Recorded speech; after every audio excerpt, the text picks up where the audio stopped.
There we go. Good morning and welcome. And this is Ian from the AutoHub show. I thought I would start it this morning with a video. Gentleman I interviewed last week, I will have the full interview up shortly. Very interesting gentleman. If you're not familiar with the company Fuse Auto Tech, he's got a hell of a story. One of the better interviews I've done ever. So if you're interested in the story from someone not in the car business, it's worth a watch. But I've got a little bit of a clip here I'm going to play.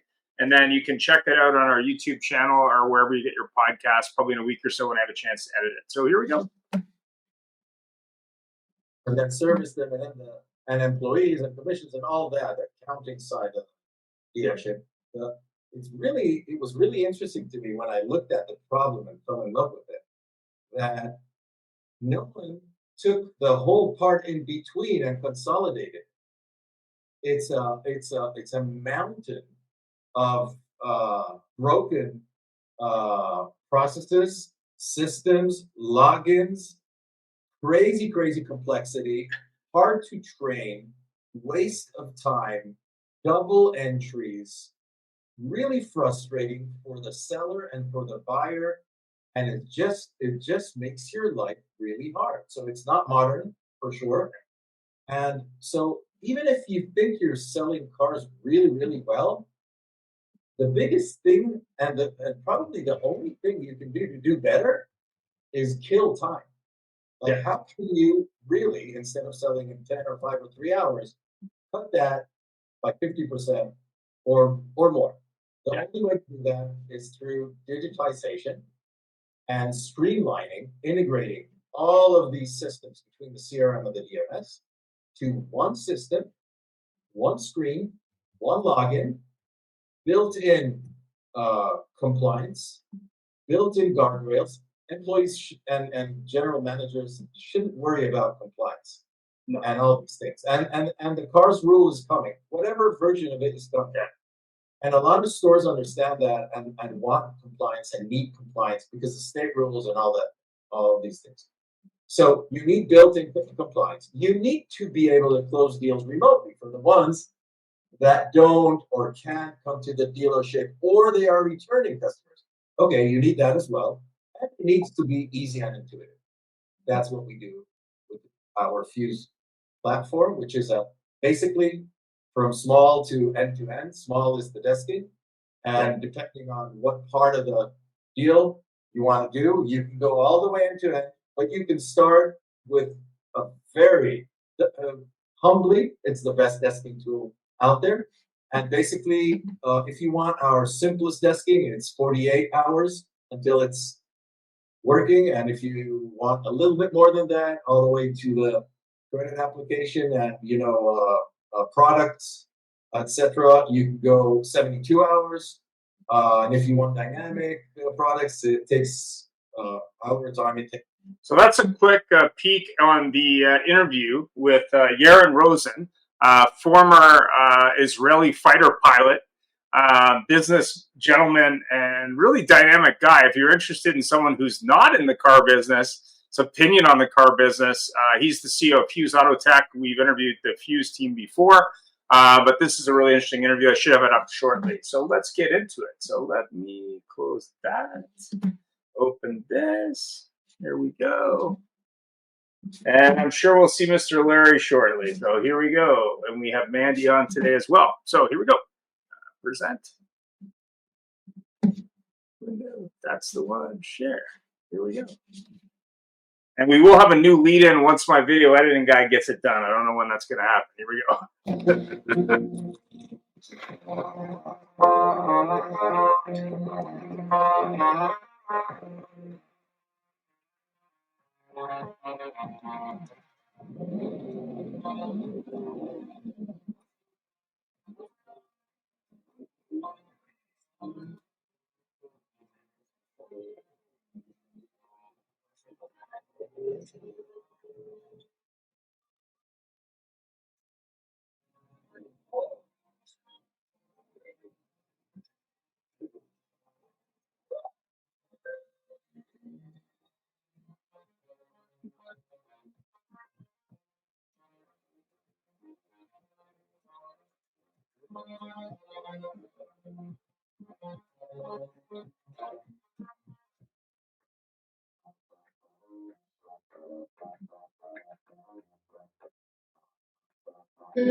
James Tony, I'm the general manager of Fred Bean's Kia in Langhorne.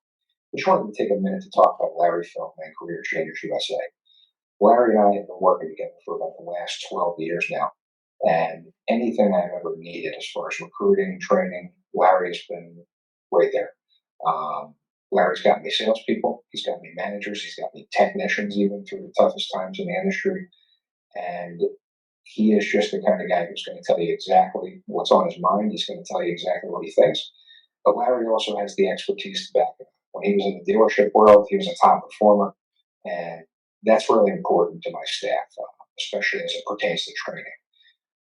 A lot of people can come in and teach out a textbook, but Larry has real world experience dealing with customers, dealing with situations in dealerships that we go through on a daily basis and try to train on. But Larry's been through it, so he can really empathize with the people and tell you what's worked for him and maybe what way not to go. Larry is just always at a 10. I mean, his energy level is always up there. And I think people, they just love that and they feed off of it. He's not faking it. He is genuinely excited to come in and help you. He's excited to come in and help grow your business. And he's one of those people who just really enjoys seeing dealers succeed and have a lot of fun at the same time. Life is about connection. Having a support system to lean on. It's to endless possibility.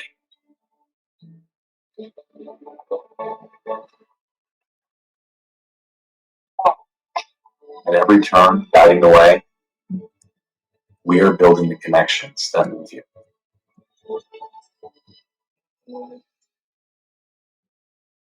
So what would your dealership feel like if your entire sales staff was literally on fire, your sales and service staff, nonstop all over social media, completely dominating your marketplace? They could do it in 30 days or less and then continue their education to do it for an entire 6 months or a year.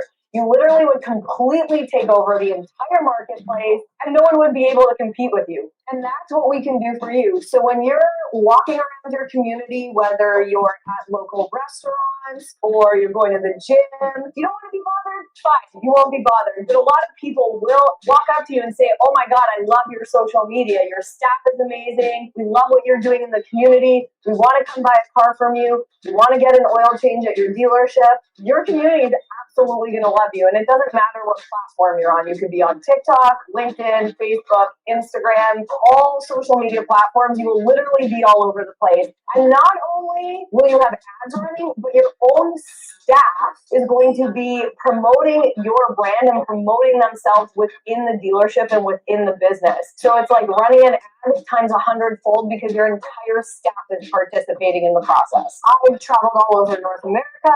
I've trained Toyota. I've trained Nissan. I've been to driving sales. I've been to Women in Auto. I get hired as a speaker for conferences at universities all over the country. And I can help change the trajectory of your dealership right now. Good morning and welcome. So we have some new and some established people on here. Obviously, Mandy's new to the show, so let me just present here. And she was on first. I'm going to start with Mandy. So Mandy, maybe you can tell me a little bit more about you and what you do and sort of, I guess, the new company that you're working for these days. Yeah, well, I guess I started selling cars way back. I don't know. It feels like it's almost 15 years ago now. Okay. It was back in the day when it was still an old man's game. I definitely lived through that and those experiences. I made a name for myself selling in a small community. excelled at that and kind of fell in love with the automotive industry. From there, over the years, it evolved into marketing. And so that's really where I'm focusing now, is more on the sales and marketing side of the automotive industry space. So right now, that's really what my focus is. I'm working with some automotive companies on the marketing side of things, lead management, that kind of stuff. And if you missed the video earlier, thanks, Mandy. I interviewed Yaron Rosen, who's a former Israeli fighter pilot, deep experience in the Israeli military, and also an accidental auto guy who runs a company called Fuse Auto Tech.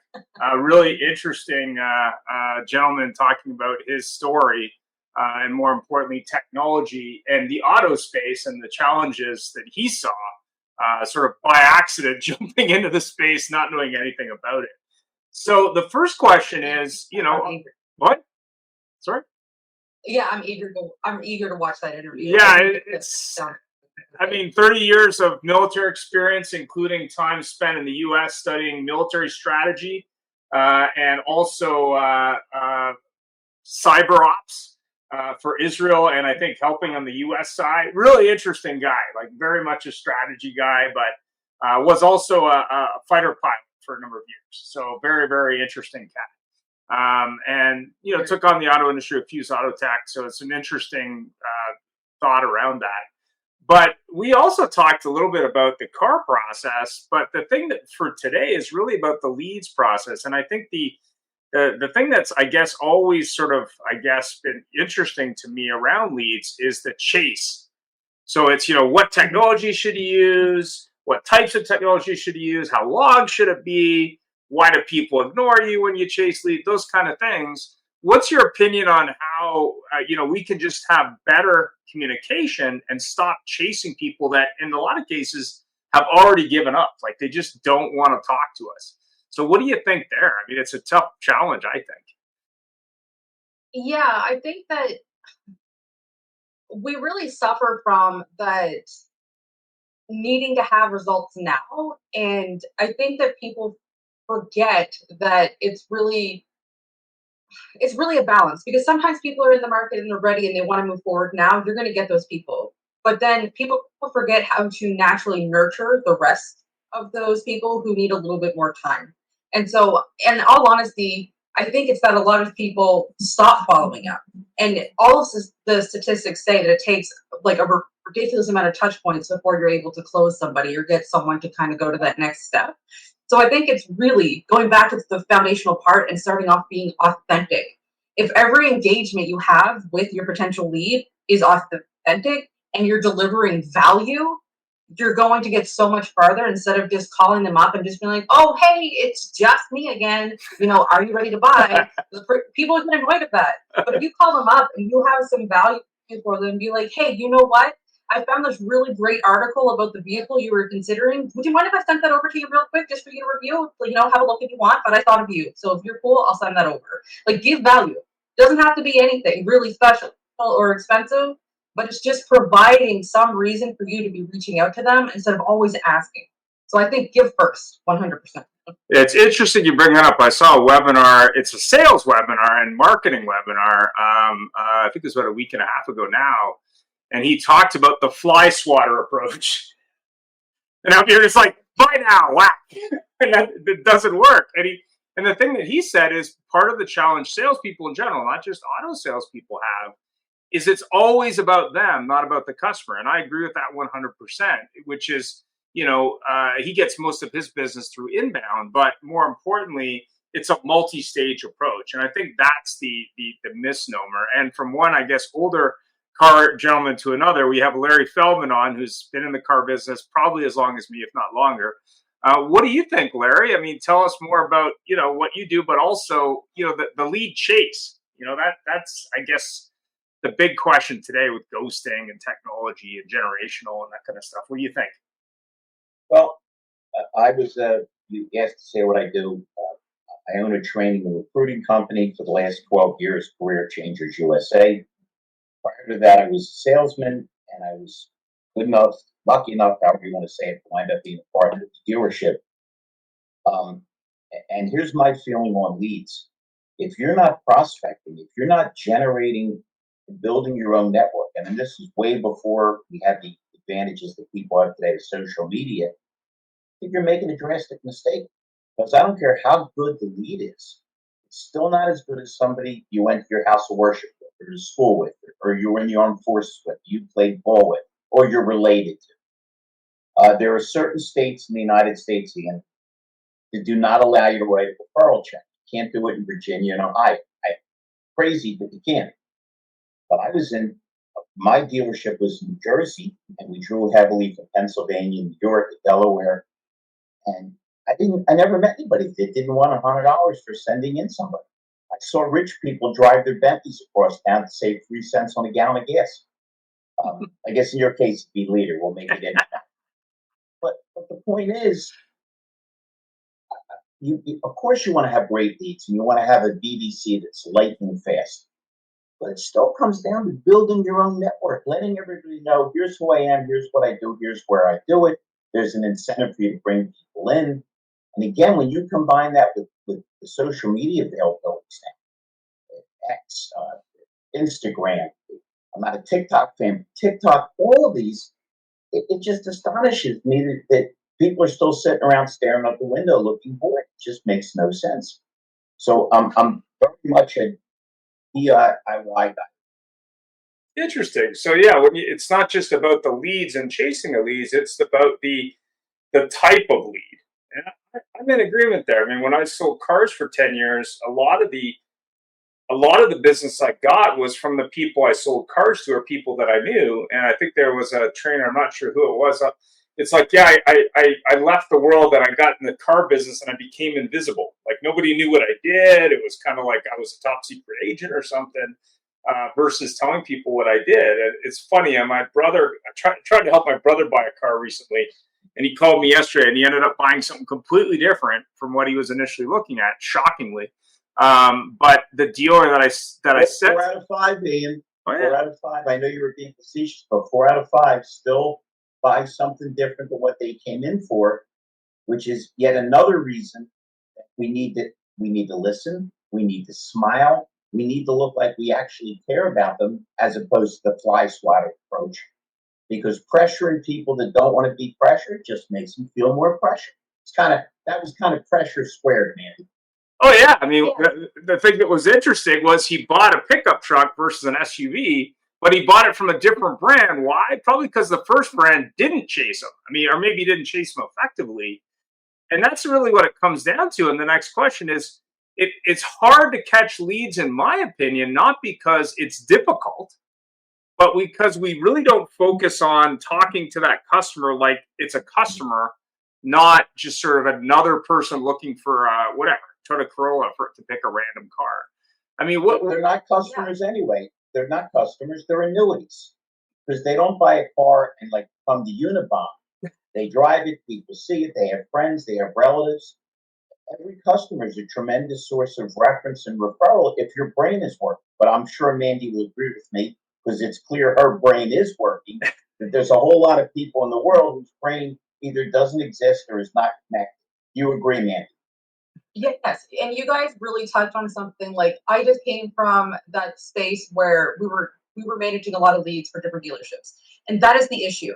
We had so many people. It's not about having a quick BDC, and I know I am going to say the unpopular opinion, because everyone's like, "Hey, you got to respond in this certain amount of time. You got to be on them. You got to have so many touch points within a certain time frame." But the thing is, I've been in the trenches. I've made hundreds of calls to these leads live and immediately, and they back off. They're like, I feel way too much pressure. Like you literally just hit the nail on the head. People feel way too much pressure. Yeah, we get to them right away. The amount of times I've had people be like, whoa, that was really fast. Like I just sent my information in. How did you get a hold of me so quickly? And I'm like, oh, well, we're here to serve. What it comes down to is having genuine conversations, really listening to the people. The leads that converted into appointments and ultimately sales were people that had a great conversation with the person on the phone. The people who booked that appointment for them were people who listened to what they said. They heard them. The people felt value, and they felt that they were starting to build a relationship of trust. And then they were ready to go to that next step. But when you just treat them as a number and they're just a lead and you're like, oh, hey, yeah, you want to come in for your appointment? Okay, great. You book them in, that's it. That's all. There's no value there. That's not going to stop the person from looking at a car. And then when you send them 20 text messages in the next few days and like 10 phone calls, that's You're not going to annoying be me. exactly A pressure. huge, large percentage of people that hit the lottery, instead of having a great life, have a miserable life. They go bankrupt, and they're 100 times worse off. Because while they dream of hitting the lottery, they're not prepared for the financial situation that arises from it now. Well, it's the same thing here. Dealers, I'm a trainer, okay, and a very cocky trainer. I consider myself to be the best. Ian's seen me; he knows I'm the best. Okay, but the point is, there's dealers all over the country that pay us $1 zillion to get people to come into their dealership to talk to people that aren't prepared to talk to them.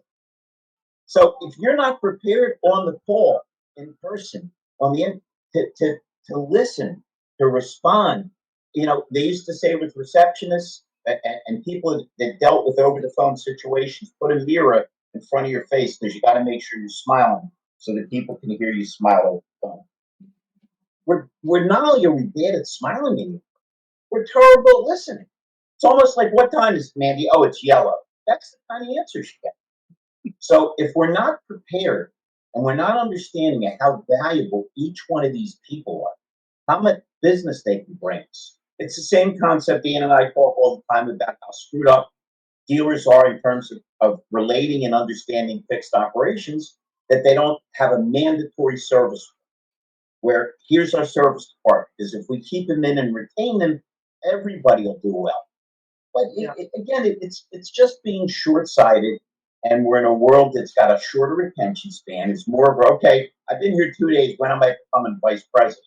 So when you combine all those factors, it's almost like you hope the phone doesn't ring because we're not half the time prepared to talk to these people. So do you think it's technology that prevents us from catching them, or do you think it's what we're saying, or do you think it's that we're irritating the most amount of people? I mean, what do you think, Mandy? It's like sitting down. Go ahead, Mandy. I'm sorry. Oh, no, it's okay. I think that we're trying so hard to find the best way, the best KPIs, the most efficient way, the most whatever way, like the new thing. There's always something, and we always think that we can do it faster. It's not about faster. It's about quality. It's about value. And I think that is the huge transition that we've lost, is that we're trying to make things easier, which isn't always easier.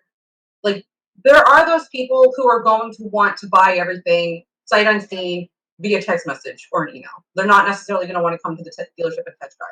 But in my experience, that has been a very small number of people.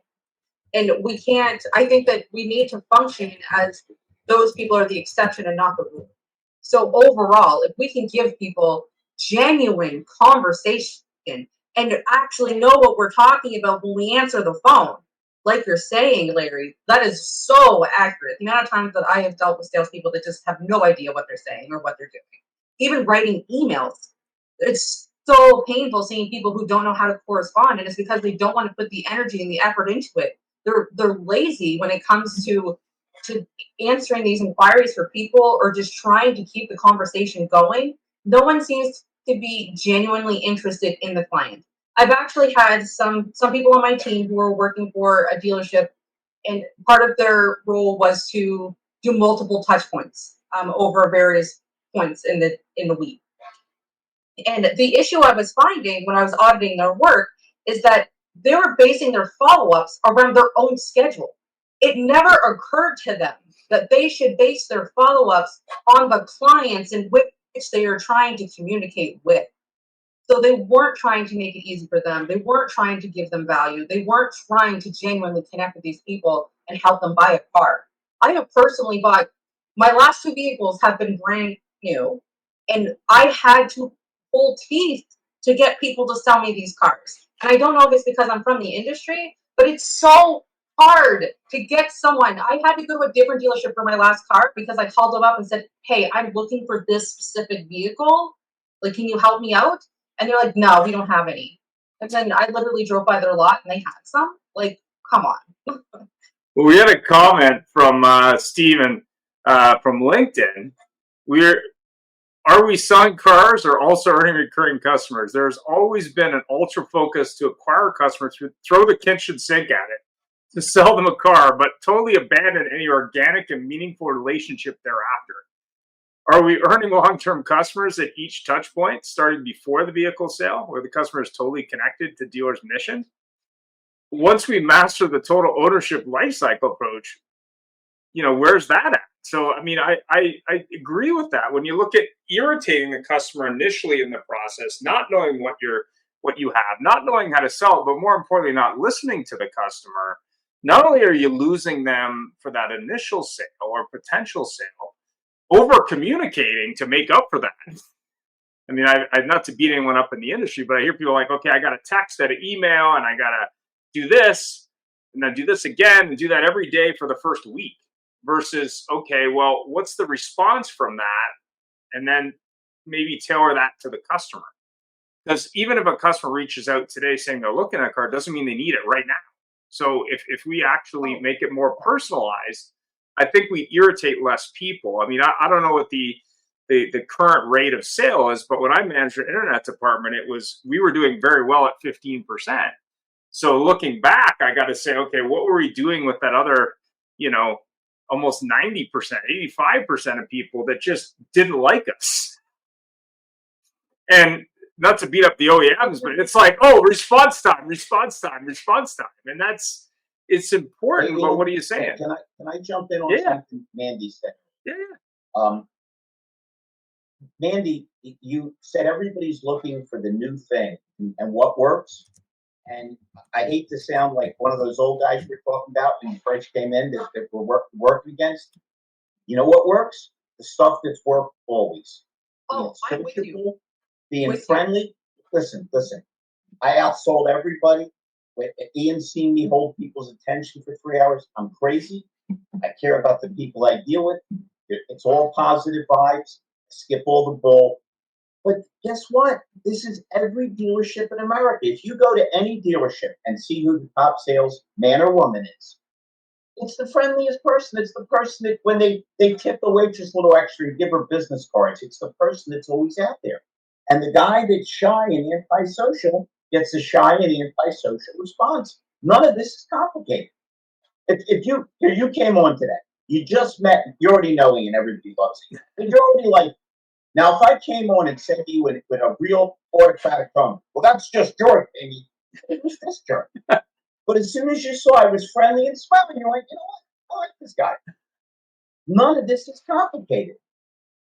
Can I help you? Not really. Is there anybody here having a good day? If we're not positive, if we're not smiling, if we're not looking people in the Mandy, I've told this story so many times, Ian's going to disconnect.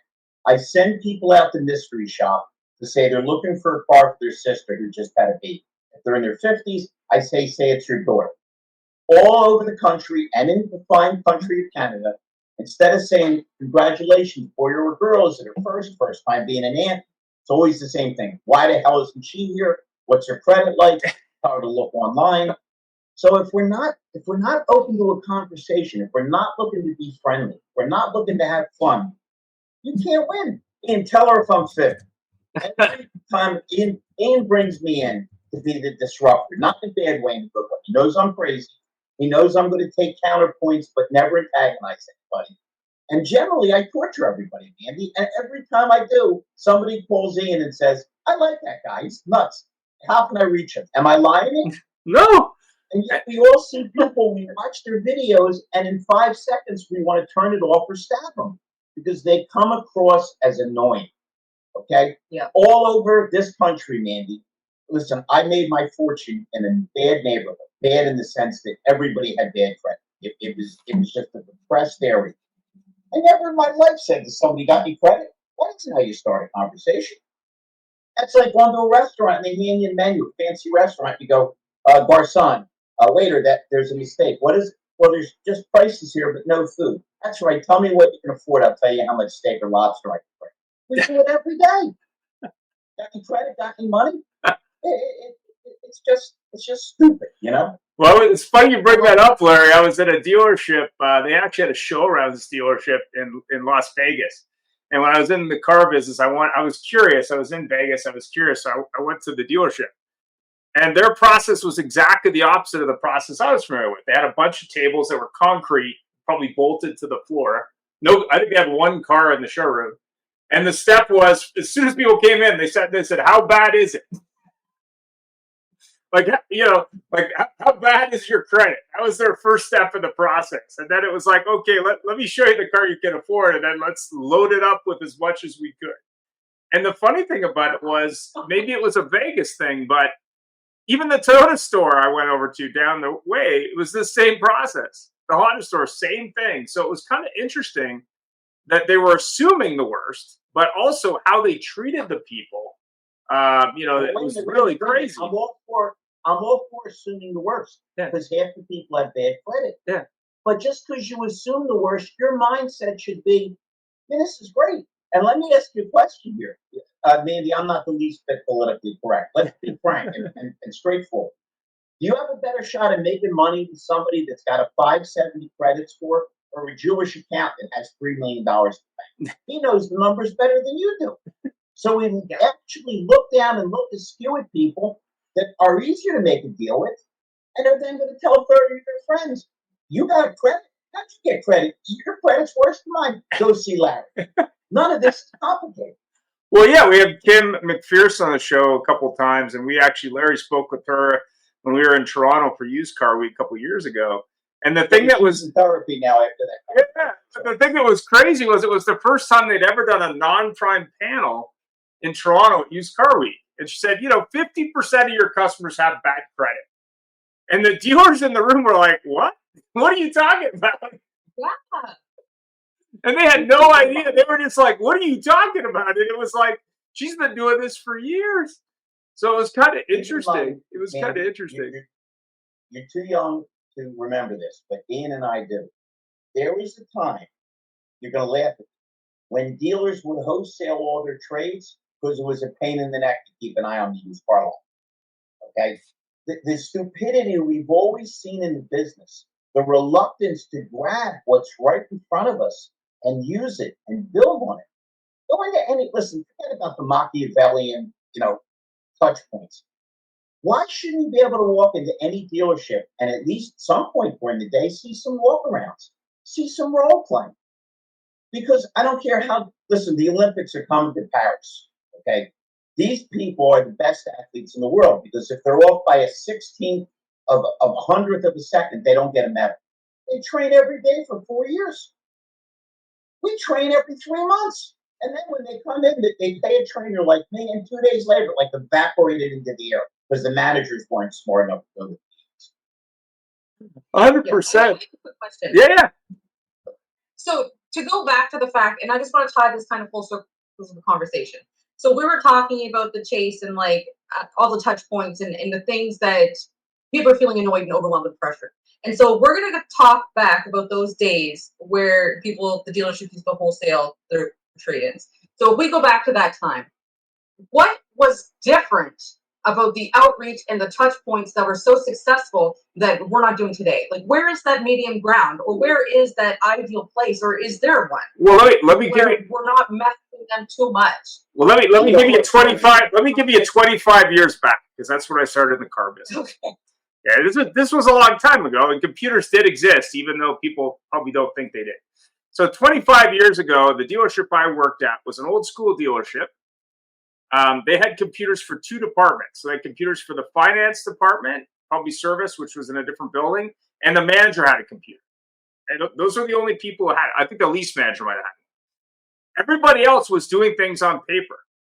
And so what I did was I went to Staples and I bought a binder that was 4 inches big.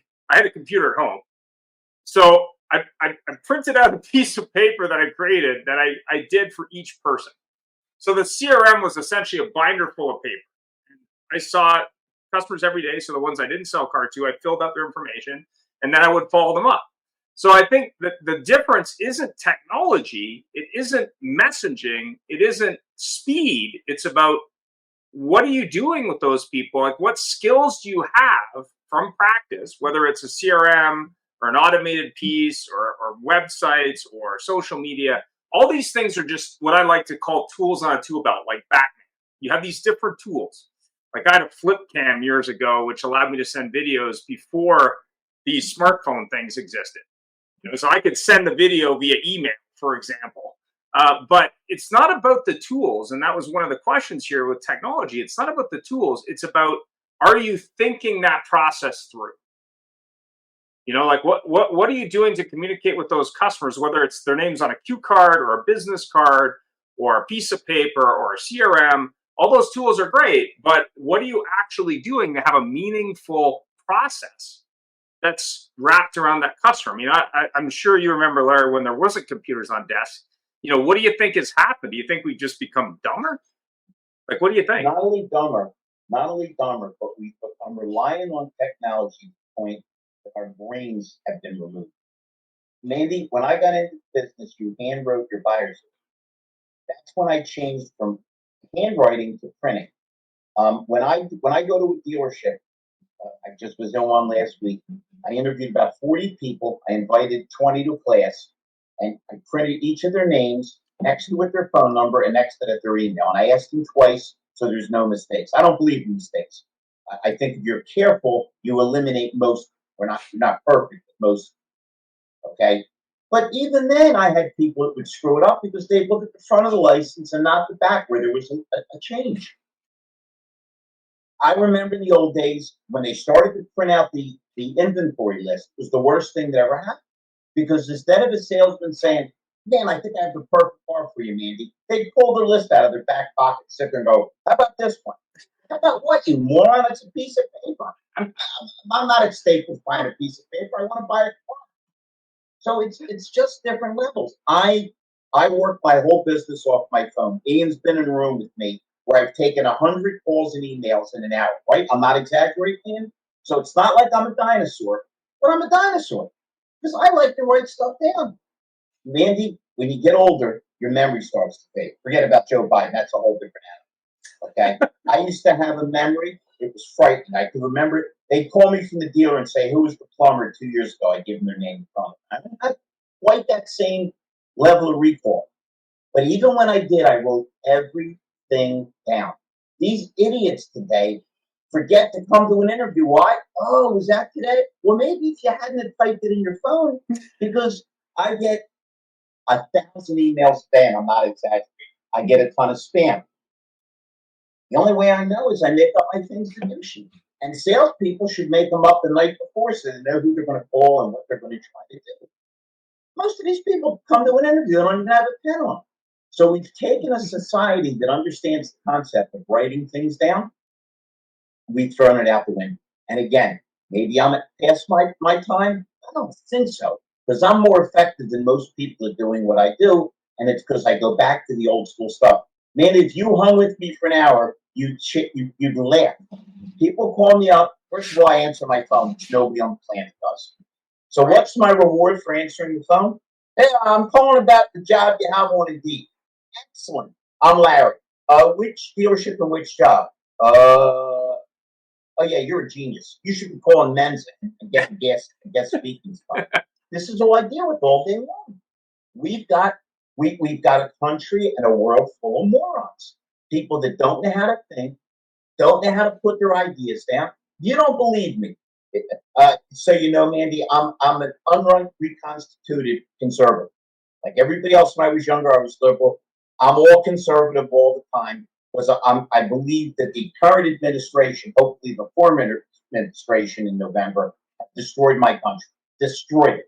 And on top of that, I'm a Jew. So you can imagine how happy I am with what's going on with funding Iran. Okay. If you tell me you don't like Donald Trump, I'll acknowledge he's a loudmouth. He's an ignoramus, no doubt. Egomaniac, no doubt. But tell me why you don't like his policies. You know what they usually do? They usually tell me all the things about the Democrats. "Oh, he's against democracy." Well, I don't know. This idiot got 14 million votes. They just throw him out. They tried to get their opponent jailed and maybe shot. So if you can't explain who you are, what you are, if you can't write it down, what kind of net effect? See, and that also leads, Mandy, to a pride in who you are or what you are. if you don't have a system, you don't have some kind of thing that's this is who I am and this is what I do and this is how I do it, you'll never be there. You couldn't wait to tell us you work with a bunch of older guys and you knocked their socks off. You're proud of that because you went in with a plan, you did your plan, and now when you review what you did, you said, "Man, I'm proud of what I did." But you can't have pride in what you're doing if you can't. It's like trying to keep track of something and you don't measure your numbers. Well, how do you know how many? If you don't know how many leads you got, or how many you closed, or how many you got into the store, then you're like a blind guy, throwing darts. You hope you don't hit it first. So it really comes down to the same stuff that came down 4,000 years ago, and 1,000 years from now, if we still have a plan. It's being personable. It's being meticulous as far as charting what you're doing and how you're doing it, and it's taking a little pride in what you do. Yeah, I mean, I don't know what your thoughts are, man. I mean, you probably exist after computers and car dealers, but I'm not sure the computer is necessarily the answer. It's what you do with the technology and how you think about it that matters. I mean, I don't know what your thoughts are there. When I sold cars, and I mean, when I first started, it was a standalone dealership, mom and pop. So we had one computer in the showroom, and that's where CRM was. That's where we kind of tracked our leads and our things to do. But even myself, we all had a binder with all our deal sheets for our past customers that you would follow up with. And then you had your Rolodex of your little cards where you wrote everyone's information on. And then you'd follow up with them, manage your leads that way. So I think it's a combination of the two. It's utilizing the tools like you're talking about, and that's what I'm seeing when I was doing like leads management in the thousands and in inbound leads for many dealerships. I was able to see the problem is when we're looking at these leads and we're doing our follow-up, we're allowing the CRM to prompt us, so less of the follow-up is slipping through the cracks. However, the reason that we're following up, or the date and time in which we're following up, or the days between the follow-up is arbitrary. There is no real reason for us to be calling them back up and trying to give them value, except for we're trying to get them on the phone, or we're trying to move them closer to buying a car or coming to the dealership. But we don't actually think about that in the sense of, what is it that I'm providing the customer tonight? What is it that they need to be able to move forward? Instead, I'm like, oh, well, they're on my list today. I'm going to call them up. Oh, hey, you ready now, Joe? No? Okay. We call to whip them, or what's in it for me. People get into this business so they can make 100 or 200,000 be a manager. But there's got to be a whip for every customer. Why should any customer buy this specific car at this specific dealership from you specifically? And if we don't give them a whip, and we're dead. I love to ask people coming into the business, and even veterans, when do you start closing a deal? Oh, in the middle, when the guy. No, when you say hello. You start closing a deal when you sound upbeat. Oh, yeah, that's a great choice. Excellent. Hey, what are you driving now? I can give you some comparison and contrast. What's that take? 3 seconds? I agree. I mean, when you look at it, and this is true not just in auto sales, but in sales in general, when you're talking to someone and whether they're ready to buy something or not, if they're not, what you got to ask is, okay, well, when's a better time for me to call you, or where are you at in the process, or should I reach out to you in a couple of months? I mean, where are you at? Ask them the question and listen. Don't just assume it's 3 days from now, because making calls to make calls is not the answer. Ian, turn it around. Yeah. Listen, do you have any ideas to a time frame? I'm not pressuring you. Quite the contrary. You're just so nice. I'd love to have a chance during your business, but I would never want to bother. How long does that take? Yeah. The other thing that it makes me think of is I can count probably on my hand like the few exceptional customer experience opportunities I've had where someone has given me truly exceptional customer service. And I thought to myself, my God, like I wish I was in the market to buy whatever it is you're selling. Like I truly appreciate the service you've given me. So I will send them referrals. I will come back to them when I'm ready. And I don't need them to call me. They've already left that mark, because that first day that we met, they were just giving me value. They were pouring value into me, hoping that I would just give them a little bit in the future, which I will. That's so much more meaningful to me. And if they want to do the occasional long-term skin, I would value that. Follow up once a month. Give me a newsletter. Whatever. If I see value in you, I'm going to sign up for your newsletter. I'll be more than happy to hear from you and see what you're doing. But if you're going to call me every other day until I'm ready to buy something or do business with you, forget it. I'm not interested. And call you every day with an annoying message or nothing new or no engagement. I had when I got to the dealership that I worked at, I wound up being part. There was an old sales guy there who was a master salesperson. You can't be better. He logged every customer. He would call his customers and say, "I just traded in the perfect car. Come in." He couldn't be any better, and he took a liking to me. I was a little crazier than most, but he liked me. He said, "You remind me of me." Okay. He pulled me aside one day and he said, "Larry, can I give you some advice?" I said, "Sure." He says, "I notice that with a lot of these salesmen, like they're not there, that there, whatever, you're helping their customers. I think you're wasting your time." His name was Lan. I said, "Lan, I don't think so." He said, "Why not?" I said, "Well, what do you think of these salespeople? Most of them are bums. They're not going to last." I said, "Great. Well, who do you think's going to wind up with their customers?" He looked at me and he smiled. He said, "I get it. When you're in the habit of giving value, being positive, and being upbeat, that's your habit." It's the oldest training trick in the world. You get everybody to fold their arms. It's easy. Go the other way. It feels weird. If you get into the habit of being positive and upbeat and professional, that's what you are. And if you get into the habit of not being, I mean, that's the scariest thing. When you see somebody do something horrible at dealership or neglectful, it's not like they go back to their desk and say, "Yeah, I probably could have handled that better." It's gone. The next day they do the same behavior because they didn't get any time to think and reflect on what did I do right, more importantly, what did I do wrong, and what did I do Yeah, I mean, I always use the example. One of the first stores I worked at, I used to spend a lot of time with the technicians who were in another building that nobody visited because they were in another building. And I used to go down occasionally and get them pizza or whatever. And I remember years later, I was working at a different store and I get referrals from the technician at the store I used to work at because they still remembered who I was. And to me, that's the biggest missed opportunity out there. If you're not working your community, you're not adding value, you're not talking to people you work with, you're not getting referrals from the people that you know that trust you. I think the technology is secondary. It's what are you doing to engage people to like and trust you, to give you value, but also to give them value back. Like I think it was an have? Hey, Ian, appreciation thing. can I build? Yeah, Can I build on that for a second? yeah, This goes back to the old school stuff I was telling Mandy. If you write everything down, and it's easier for you to follow up and remind the guy about this, tell him when his part's in or whatever it is, you get into the habit of understanding that you do what you say you're going to do when you say you're going to do it.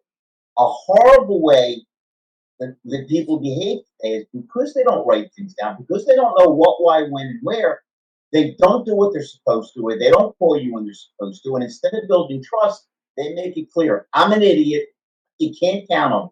On the other hand, when people think they can count on you and rely on you, you own the world. Because we're in a world where everybody seems to be a little slipshod. Don't you agree, Mandy? Yeah, I absolutely agree. And like, it was only, I would say 3 or 4 years ago now, about 4 years ago, I was doing marketing for a dealership that had just been acquired by a new owner. And this dealership was doing maybe 2 units a month. Like I tell you, it was poor sales. And what I did was bring in some of the things I did when I sold cars initially was like we got involved in the community.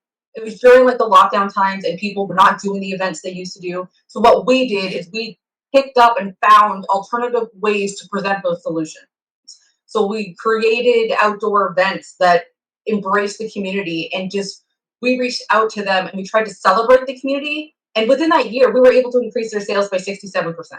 And it was because we put that energy into the old school, building the community, making people see who we are, see that we were good people, give them value, build that trust. There was nothing that we did that was technology related.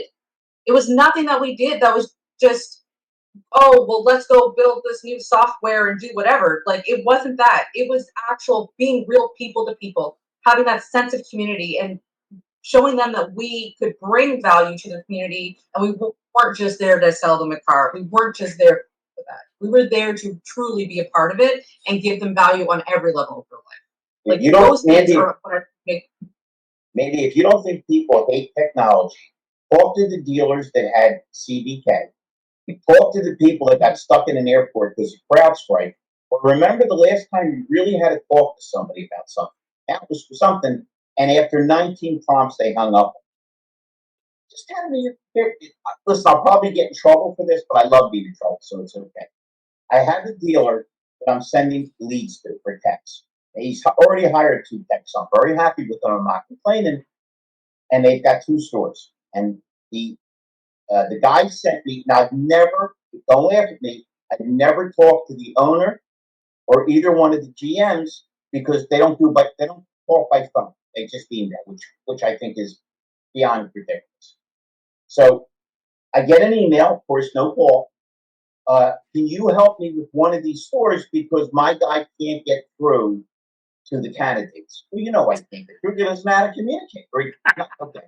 So I reach out, I make my list, I reach out to all 4, I get a guy, and again, there's no phone number, so I email and say, this guy's going to be in your store today at 11 o'clock. Easy. I also put a note on, hey, if you want to send me your cell phone, of course, I'm still waiting. So the guy calls me, can't call the guy. Again, there's no phone. And says, Larry, I'm stuck in construction. Can you please? I said, don't worry, I'll reach out. So again, no phone. I email the guy and say, he's on his way, he's going to be a little late. He says, who's on his way? So I said the guy's name. I resent the email, which he never obviously looked at. And for the 3rd time, I said, if you'd like to give me your cell phone, I just would like to make this easier for you. It's never going to happen. Because the people that are afraid of their phones and afraid to communicate aren't getting less afraid, they're getting more afraid. They don't understand the purpose of human communication. Now, imagine if this was not a call where I'm looking at Mandy and I'm looking at you and you guys are looking at me. We're texting each other. None of this would make any sense. Well, I agree 100%. I mean, I've gotten to the point now, even though texting I think is an interesting technology, to your point, Larry, I've gotten to the point now where even texting isn't working anymore because people don't read that. But I agree with you 100%. It's about, what's the fastest way to get this communicated, but more importantly, what's the best way to do that quickly?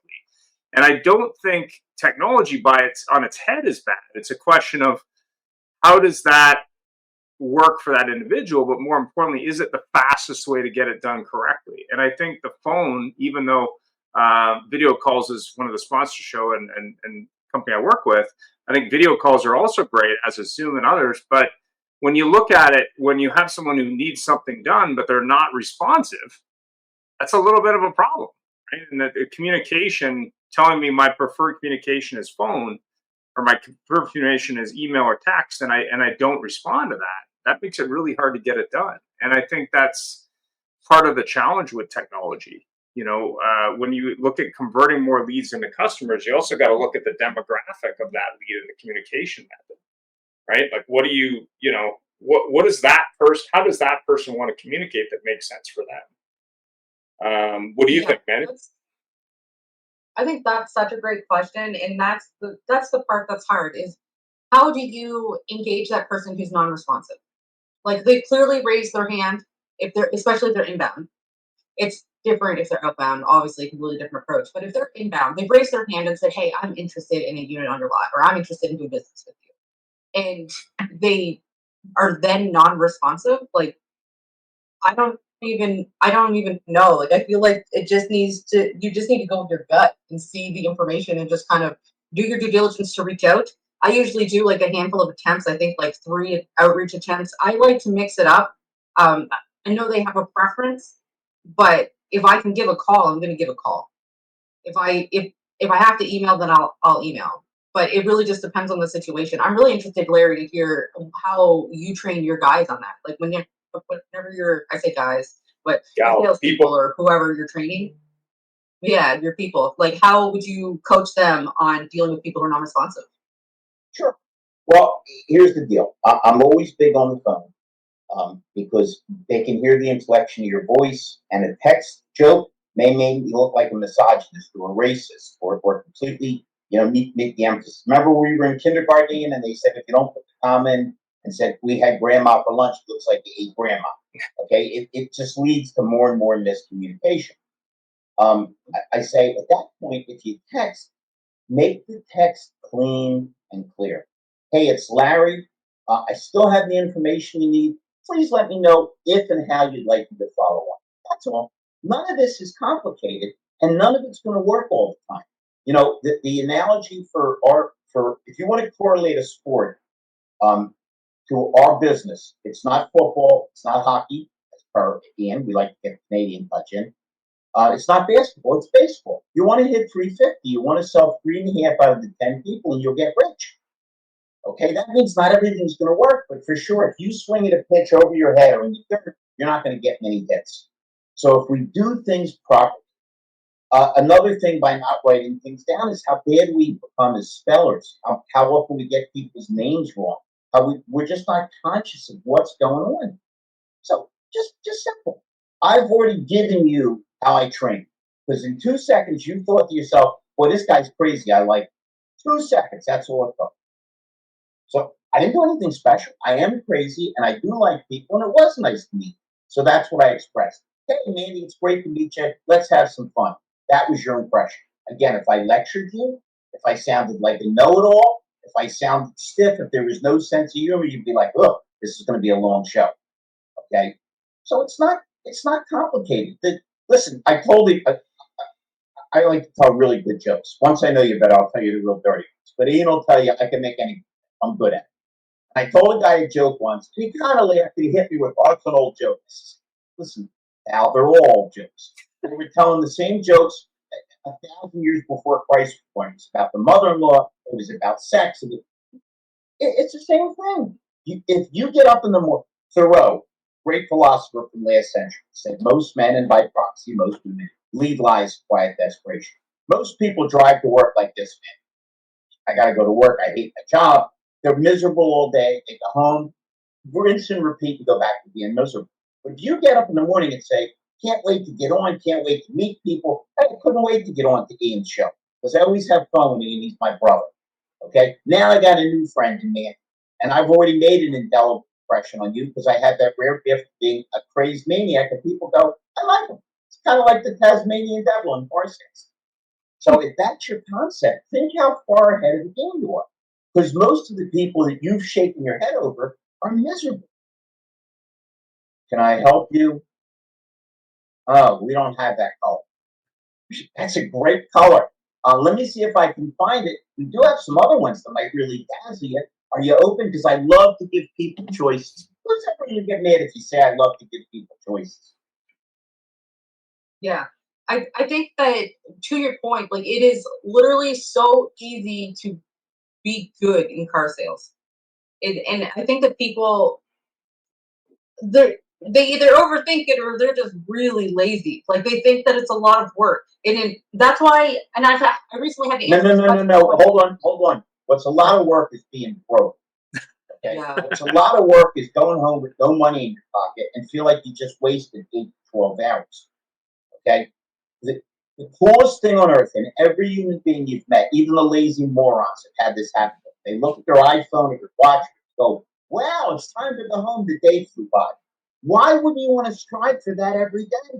Nothing's more fun than when you're busy, when the time just blows by and the checks are rolling in. Yeah, that's exactly it. And I was recently asked, like, why automotive? Like, why am I so into it? And it's just, it gets in your blood. And to me, it never felt like work. I went to work. Wait a minute, I don't mean to interrupt you, but that's the wrong answer. The next time they ask you why automotive, say, well, I tried to apply to the Serial Killer Institute, but they were full, so I took the next most appropriate job. Oh my God, can you imagine? But it's so great. Like I've met so many interesting people, and I've had some really cool conversations. Like, it's just, I don't know, like, there's just something so fulfilling, and it's just being able to solve people's problems. That's really the way that I look at it, and I approach every conversation that way. Like, I genuinely want to know how I can help them. And I tell every time I've ever talked to someone trying to help them in their career, it's that you're doing them a disservice by not following up with them, by not letting them know what options are available, by not helping to solve their problem. You're doing them a disservice. Because a lot of people don't want to reach out. They're scared to bother them. And it's really just having a mindful. You just revealed why you're successful. Because you look at everybody and say, how can I solve their problem? As opposed to a lot of our people go, the hell do they want? Yeah. 100%. We're out of time. Any final thoughts? Go ahead. Yeah, Mandy, reach out to me on LinkedIn. I'd love to have this connection, talk. Maybe we can do some business together. If nothing else, we can do a strong, hearty friendship. And I'm sorry if I was a little down. As you can tell, I'm on antidepressants.